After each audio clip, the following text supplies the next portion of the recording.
First off, I would like to say congratulations to the Boston Celtics.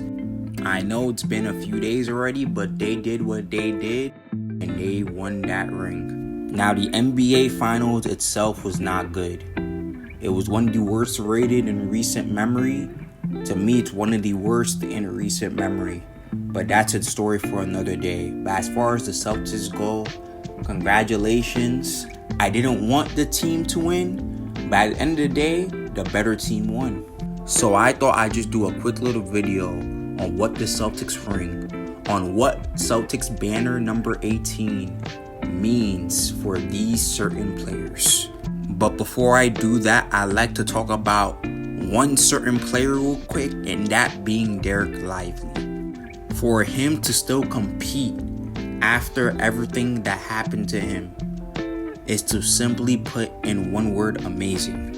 He still went out there and competed on a high level, even after losing a family member.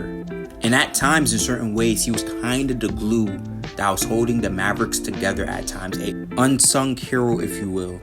The Mavericks should 100% keep him. And he was doing all this as a rookie. Alright, the first player I would like to start with is Kyrie Irving.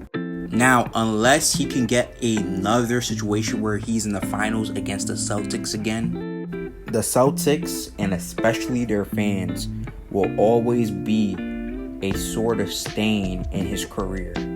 Because the truth of the matter is the fact that in the end of the day, the Celtics won. The Celtics fans won this beef between them and Kyrie. As soon as Kyrie stepped on the Celtics logo, he was immediately cursed. And in the case of these finals, I know for sure it had to be a mental thing. Because when he was playing in Dallas, he looked like the Kyrie that we all know. Well, once he stepped foot in the Garden, it was like he was a shell of himself. And unfortunately, any conversations he could have been in before this is now cut.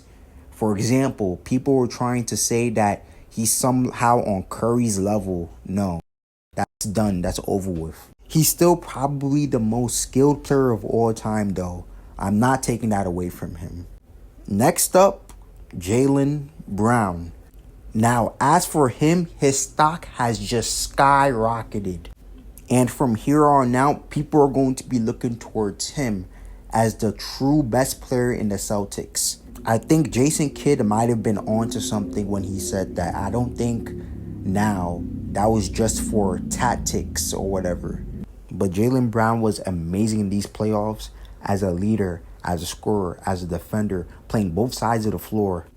And I should say, and I probably will say, the main reason for the Celtics' success. He was named Finals MVP for a reason. Next up, Luka. This upcoming offseason is going to be very important for Luka, because now it should be apparent that he still has a ways to go. When they say defense wins championships, what happened with Luka is a prime example. I do believe Luka Doncic is a more complete version of James Harden. But just like James, that defense is a big problem, which he has to work on. There is no question. Because if he can't, I don't see any way they can win a championship in their future. Because Jaylen Brown and the Celtics exposed that weakness to everyone. But now's the time to improve it. And he's only 25 years old. Meaning there is still a lot of time left to improve. But now, unfortunately for Luka, he's going to have to face a lot of slander from the media moving forward. There's going to be narratives about him being made up that, oh, he's a worse player. He's not as good as we thought. He's not that good. I mean, it's already begun. Wait, let me see if I can find that clip and just send it. Yeah, it's right here. Luka is the worst all-star I've ever seen in my life. He can score the ball, he can pass the ball, he can rebound, all that. He has no effort on defense. He don't want to play defense. He don't hustle for. Let me ask a question. What did Luka do differently in these finals that he hasn't done already? Unlike Kyrie, there was no fall off in Luka from the offensive end. He was the biggest threat for the Celtics. Don't believe me? Listen to Jaylen Brown. At the end of the finals, Jaylen Brown even says that Luka brought the best out of him and that he's a killer. They were double teaming Luka the entire time. Nothing has changed between the postseason and the finals. Luka did not fall off in points, offensively, or nothing. Only one thing has been exposed, and that's his defense. But he's never been a good defender. Bro, this is the same Luka we have seen this entire time. And yet this is the same Luka the media has continuously praised. But now all of a sudden, he's the worst superstar. Yeah, the NBA media and his fall off needs to be studied, man. But it's going to be interesting seeing Luka going forward, because he may be the most interesting case out of everyone here. The last person I want to talk about is Jason Tatum. I see people call him corny because he's recreating iconic moments and all that.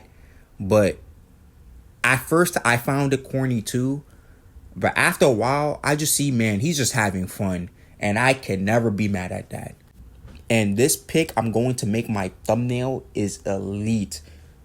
Tatum should just put that in the wall in his living room.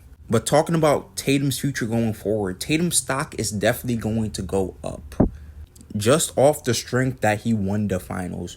But unfortunately, he now is going to be in his Steph Curry pre-2022 phase, where Curry's legacy was not really cemented before 2022, because even though he had 3 rings before then, he was never the finals MVP.